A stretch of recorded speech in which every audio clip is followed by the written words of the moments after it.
그런데 실제 소송을 진행하다 보니까요, 그냥 당연히 X라고 하기에는 어려움들이 적지 않았습니다. 저들은 이미 파탄이 났습니다 라고 하면서 줄줄줄줄줄줄 이렇게 쓰게 되면은 된통 법원한테 당할 수밖에 없어요.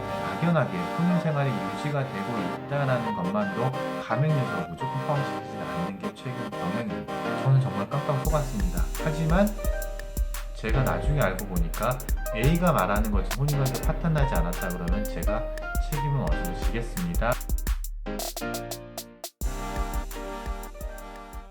안녕하세요. 당신의 개인 변호사 박혜원입니다. 이번 영상의 주제는 이거예요. 제가 상간자 위자료 청구 소송을요 상당히 많이 상담을 하고, 그리고 실제로도 많은 소송을 수행을 해왔고, 그 수행 결과들을 받아들이고 있는 중입니다.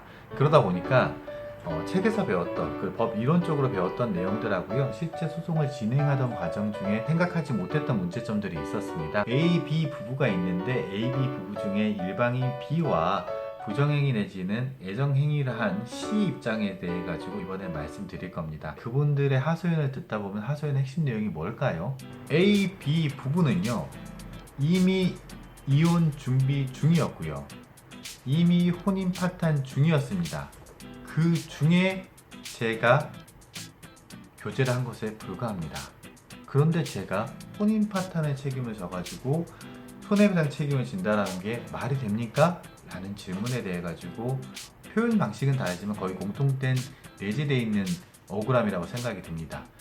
그런데 그냥 저희가 OX 문제 풀듯이 혼인 파탄이 난 부부가 있다. 그런데 부부 중 일부와 애정행위를 한 C에게 위자료 청구를 하는 것들은 타당한가라는 질문을 한다 그러면 당연히 그냥 X죠. 그런데 실제 소송을 진행하다 보니까요, 그냥 당연히 X라고 하기에는 어려움들이 적지 않았습니다. 첫 번째, 실제로 A, B 부부가 혼인관계가 파탄이 났을 수도 있고요, 이혼을 준비 중일 수도 있습니다. 그런데 당신께서 C 입장에서 이 부부가 혼인 파탄 중이다, 애정이 박살이 났다, 이혼 준비 중이다라는 정보는 누구한테 듣습니까? 당신과 교제한 B한테 일방적으로 듣는 것밖에 없습니다. 그리고 그 증거가 실제로 그 혼인관계가 파탄났는지 파탄나지 않았는지에 대한 증거를 C 당신이 가지고 계시는 경우는 극히 드물고요.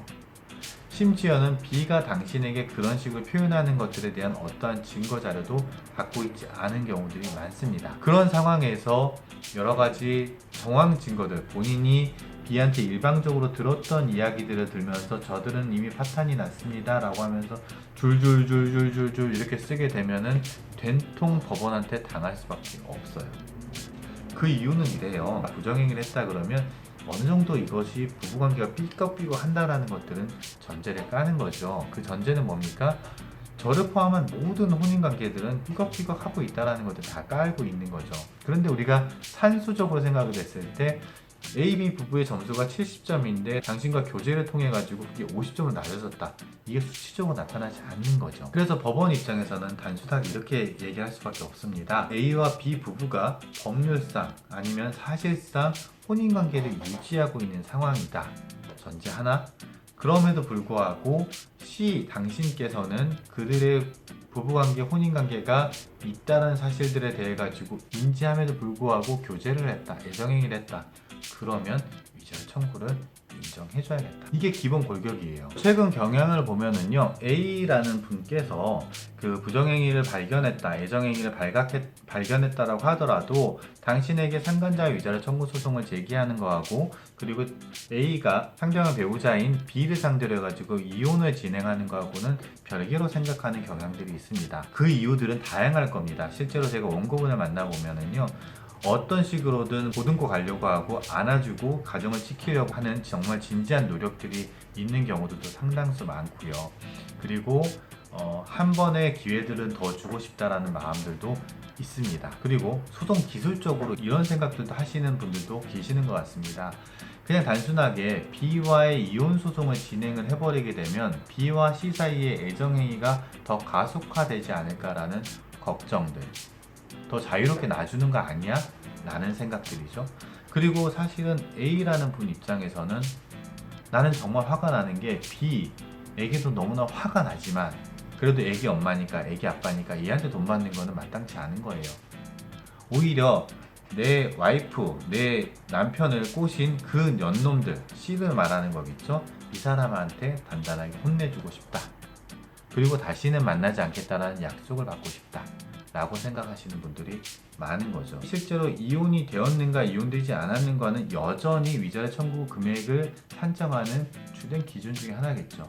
그런데 막연하게 혼인 생활이 유지가 되고 있다는 것만으로 감액 요소로 무조건 포함시키지 않는 게 최근 경향입니다.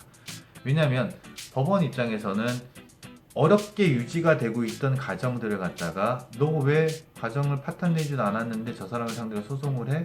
라고 이야기할 수가 없거든요. 그것은 간통죄가 폐지된 논리와 비슷합니다. 간통죄 폐지 같은 경우에도 너가 이혼을 해야지만 고소를 할 수 있는 이런 식으로 되어 있다 보니까 고소 자체가 이루어지지가 않는 경우가 많고 이혼을 강요하는 꼴이 되어버리는 경우들이 있었기 때문이죠. 마찬가지로 상간자 위자료 청구 소송에서도 이혼을 갖다가 하지 않았다라고 해가지고 너는 혼인관계가 원활하게 유지가 되고 있어 혼인 파탄의 책임을 C에게 지울 수가 없어 이렇게 판단하지 않습니다. 그럼 제가 지금 C 입장에서 말씀드리는 핵심 요지는 뭐냐면요, 실제로 저희 사무실 케이스 같은 경우에 상당 부분들은 당신께서 말씀하시고 싶어 했던 혼인관계가 이미 파탄 났다라든지 종지부가 난 것으로 나는 알고 있었다 라는 식으로 전개를 해서 상당 부분 감액을 받는 경우들이 많았습니다.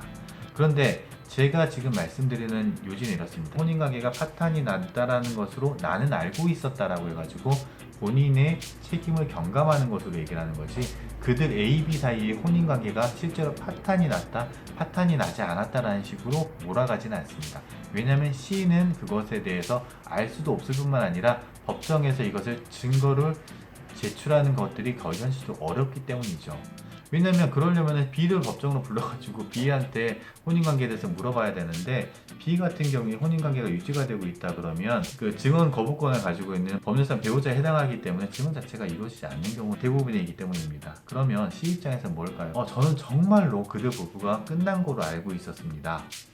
왜냐면 저는 정말로 그 B가 거주하고 있는 자녀하고 함께 있는 데 가가지고 같이 식사도 하고요, 아저씨 하면서 그 자녀하고도 이야기도 많이 했었고요, 아빠 보고 싶지 엄마 보고 싶지 얘기도 하면서 서로 같이 소통을 했습니다. 저는 정말 깜빡 속았습니다. 하지만 제가 나중에 알고 보니까 A가 말하는 것처럼 혼인관계가 파탄나지 않았다 그러면 제가 책임은 어느 정도 지겠습니다 라고 하면서 감액 쪽으로 가는 거죠. 이거는 제 기본적인 전략이라고 생각할 수도 있겠지만 모든 분들에게 통용되는 전략은 아닙니다.